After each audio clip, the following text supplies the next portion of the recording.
نصیحت اور خیر خواہی یہ افضل ترین عمل ہے۔ علامہ نووی رحمہ اللہ تعالیٰ فرماتے ہیں کہ یہ حدیث تمام تر دین کا خلاصہ ہے، یعنی دین کا خلاصہ یہ ہے کہ انسان دوسروں کے ساتھ خیر خواہی کرے۔ نصیحت یہاں پہ لفظ ارشاد فرمایا گیا ہے، اس کا ایک معنی اخلاص بھی آتا ہے کہ دین اخلاص کا نام ہے۔ اخلاص ہوگا تو تمام تر عبادت ہوگی، اخلاص نہیں ہے تو تمام کی تمام عبادات یہ مردود ہیں۔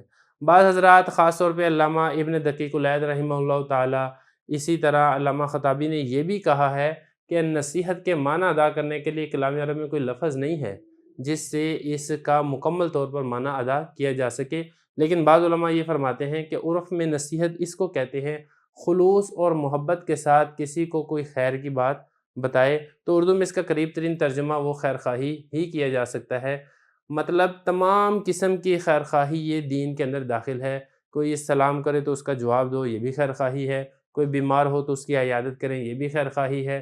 کسی کو دھوکہ نہ دیں، یہ بھی خیر خواہی ہے۔ چھوٹوں پر رحم کرے، بڑوں کا ادب کرے، چغلی نہ کرے، غیبت نہ سنے، غیبت نہ کرے، یہ تمام کی تمام چیزیں جو ہیں یہ خیر خواہی کے اندر داخل ہیں۔ نبی کریم صلی اللہ علیہ وسلم کو اللہ تعالیٰ نے جوامع الکلم عطا فرمائے ہیں۔ یہ آپ صلی اللہ علیہ وسلم کے معجزات میں سے ہے کہ مختصر الفاظ کے اندر حقوق اللہ اور حقوق العباد دونوں کو جمع کر دیا گیا ہے۔